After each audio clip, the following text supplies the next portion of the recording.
me today is a very special guest. It's Robert Kiyosaki. Robert Kiyosaki is the author of this book over here. It's Rich Dad, Poor Dad. Now, this particular book has been an absolute phenomenon if you're talking about financial education. It's been a New York Times bestseller for more than 6 years. He's also an investor, he's an entrepreneur, and he's a leading authority if we're talking about financial education. So, Robert, thank you very much. Oh, thank you. You're here to promote this new book of yours. It's called Second Chance. Tell us a Right. little bit about Second Chance. Well, Second Chance is about the economic crisis we're in worldwide. I became aware of the crisis way back in 1983.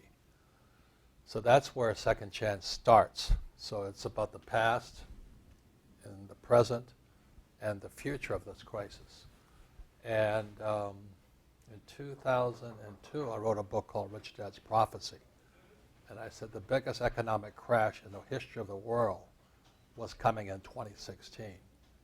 So I wrote Prophecy almost basically 12 years ahead of schedule. And as you know, we're in August of 2015 now.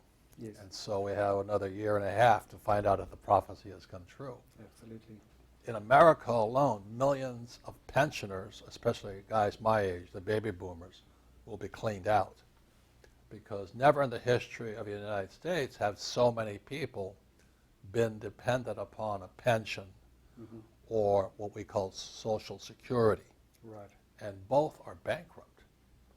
So that's why I wrote Second Chances, so somebody can say, well, maybe I'd better, rethink what my actions are, my thoughts are, and what my direction is. So as you know, is that my I love property. Yes. And I love oil. Yes. I also love debt. Yeah. And I like not paying taxes. Right. And they're all related. Right. So Rich Dad, Poor Dad, when it was written in 97, so it was kind of written as a precursor for this crash or crisis we're cruising into in 2016. Right. So we've got this massive crisis which is coming up. I mean, most people, what do you do? How do you respond to that? Well, that's why my book, Second Chance, which just came out in January 2015, was written. And it's in 3 parts, like the past, present, and future. And the future is based upon knowledge, your financial education.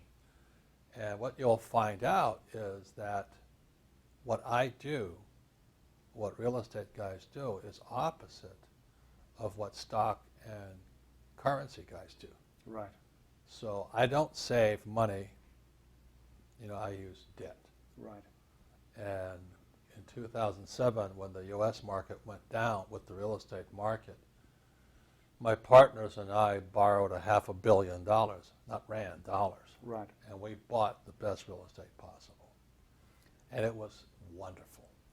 And then what happened in a few months ago, 2014, 2015, they also we refinanced from 5% to 2.5%.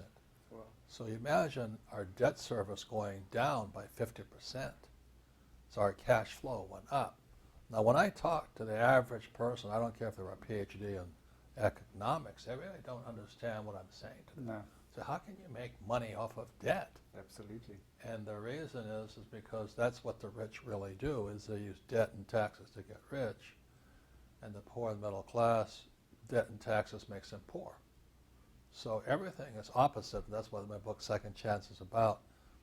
And I have this whole section on why I don't save money. I mean, why would you save money when interest rates are going down and they're printing money? Sure. You've got to be crazy. Yeah.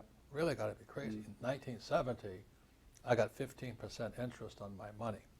So when I had $1 million in the bank in 1970, I got $150,000 of interest. Okay, that wasn't bad money in 1970. A person can live on $150,000. Today, if I put $1 million in a U.S. bank, I'm lucky if I get 1 to 2%. Right. So that means, let's say I get 2%. That's $20,000.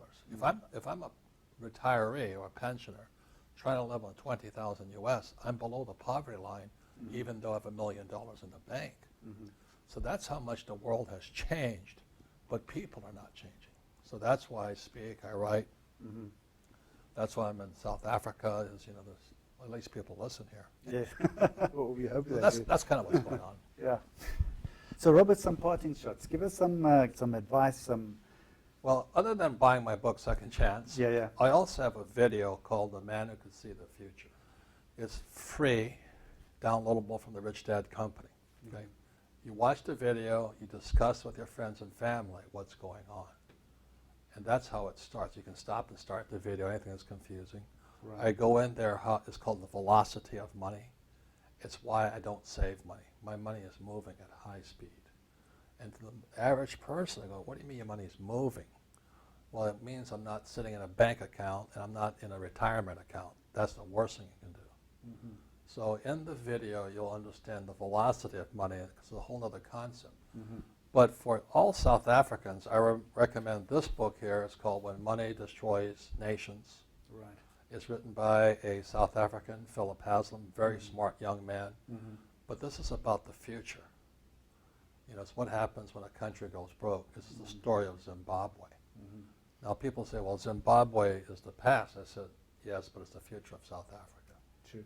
So if you read this, the brilliance of this book, he interviewed 70-odd families who went through the collapse of the Zim dollar. Right. And when you read this book, you'll find out what's important. Okay, great. That your new Gucci purse is not important when money goes bust, And in this book here, I'm telling everybody, including my company, to read this book is How Long Will South Africa Survive the Living Crisis by R.W. Johnson. This is the second book of the same title. The first book was written during the apartheid era. And this new book, same title, is written after the apartheid era. I mean, you guys are in worse shape now than ever before. So every South African should read this book, or at least watch my video, The Man Who Could See the Future. Yeah. So your mind starts to think differently. Because if you don't start thinking differently, you're going to do the same thing, like work hard and save money. Well, Robert, thank you very much for the opportunity. I think it's very interesting. Thank you.